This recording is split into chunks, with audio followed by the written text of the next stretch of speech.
LA, the only cloudy day I've seen in 3 weeks. That would have came in useful when I'm hiking.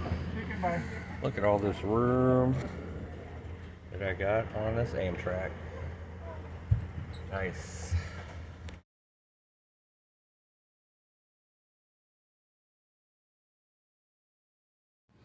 Hello.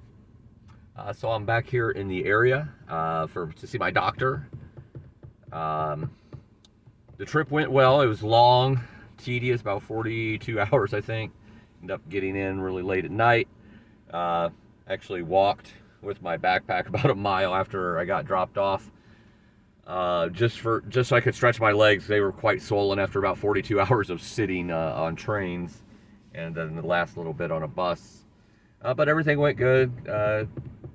Amtrak was fun. It's kind of funny.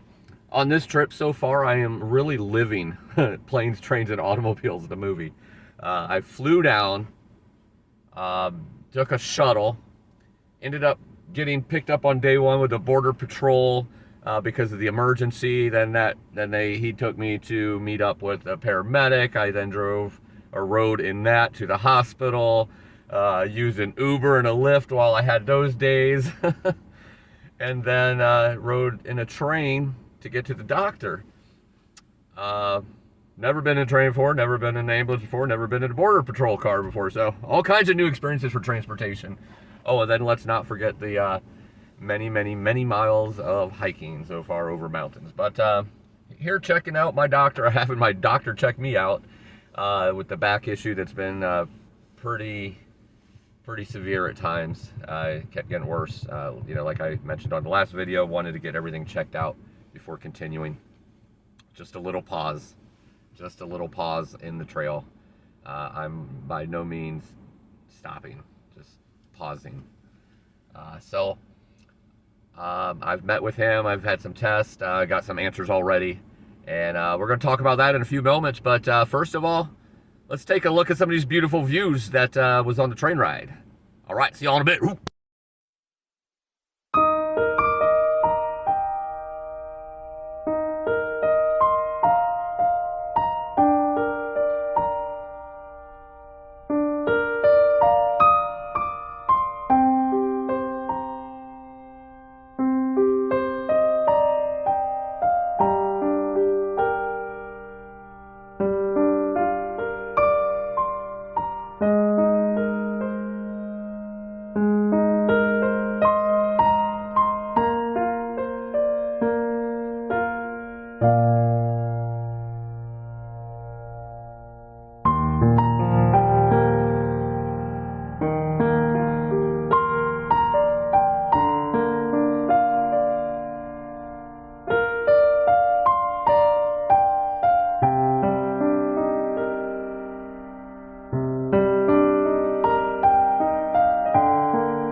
I don't usually take 2 videos or edit too much, but I just started to record this and started choking on my own saliva, and it was pretty intense. So I decided to re-record this portion.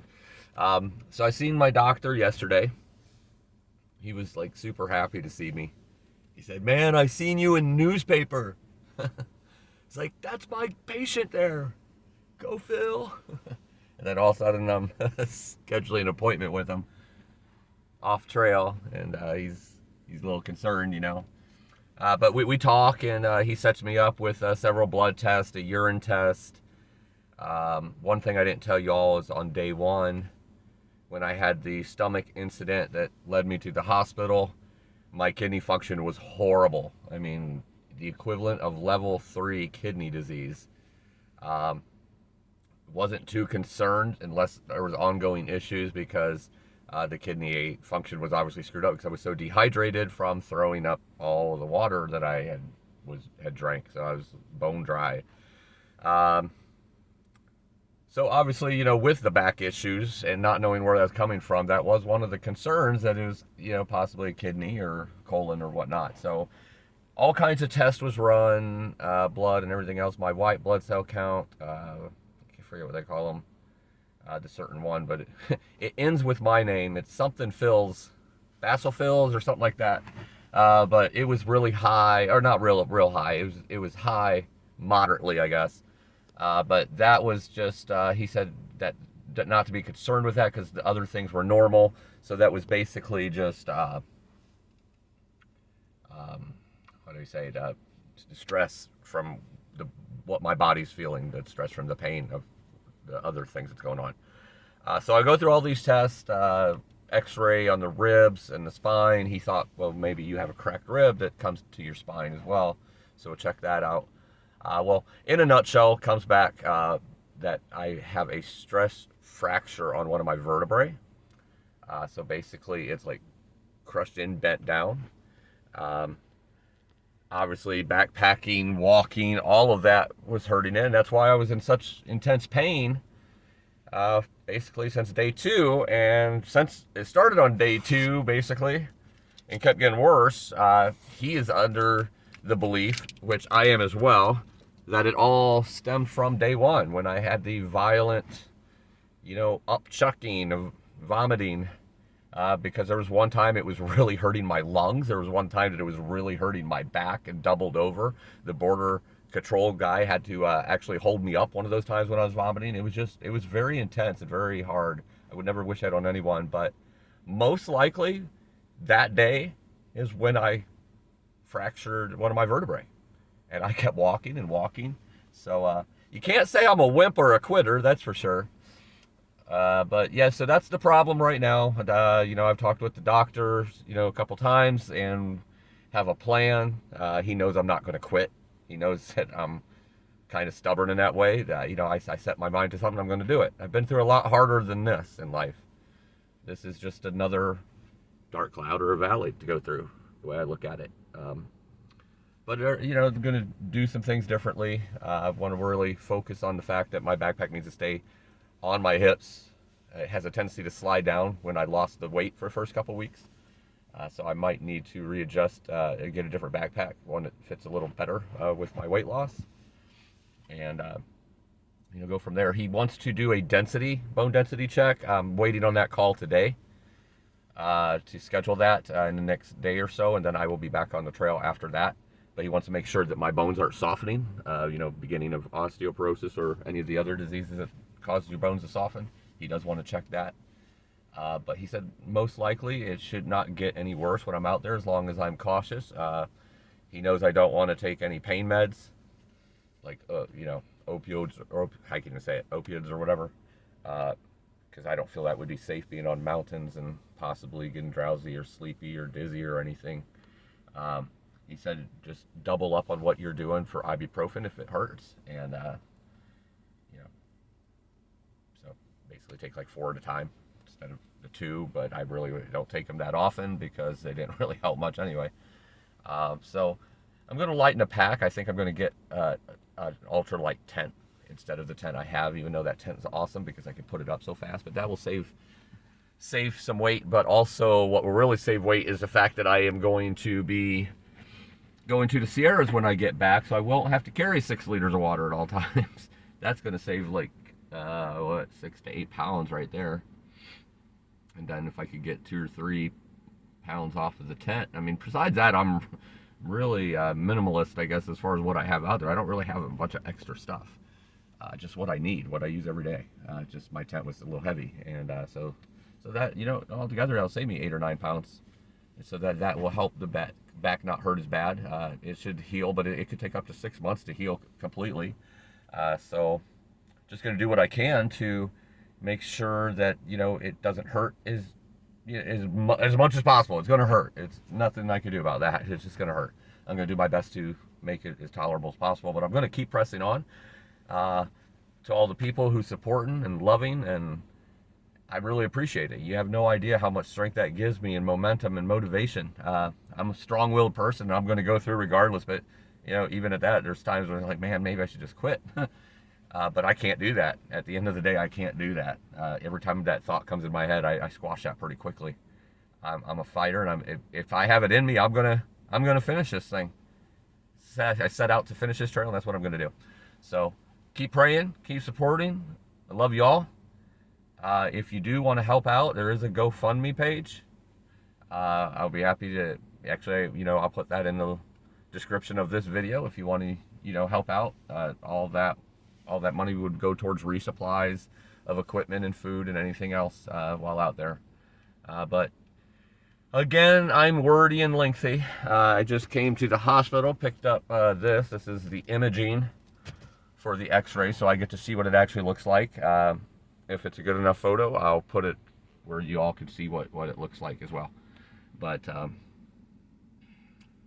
I really appreciate you all being with me on this. It means a lot. But we're going to beat this trail. We're going to finish what we started, and going to keep on going no matter what until we can't go anymore, I guess. So thanks for listening. Hopefully y'all have a little idea what went on and what's happening and what the plan is now. So I'll be back out on the trail here in a couple days. There'll be obviously more videos. Keep tuning in for updates. It's been a heck of a ride so far, and I'm sure that ride ain't over yet. Whoa! So my name is Phil. They call me Fortune on the trail. I am not Dr. Phil, though. So I'm looking at this here. This is probably the best image out of the ones included. I'm not a radiologist or a doctor. They can see this stuff like right away. I don't really know where I'm looking or what I'm looking, but I think this is the area right here. As you can see, it comes down. They call it a wedge, which is, you know, a compressed fracture on the vertebrae. I do know it's the 7th vertebrae of the thoracic, if I pronounce that right, so the T7, but it's right there. So as you can see, kind of close to the bottom, I guess, maybe the 2nd or 3rd vertebra or rib up, like in that area. But I believe that's the area, and that's what it looks like. So gonna keep going on, gonna push through it, gonna do everything I can to be as safe as possible and as pain-free as possible. Less painful, at least. But gonna get back on the trail here in the next couple days, and definitely keep tuned in, and I'll let you know of any updates, and let's keep living life. How about that?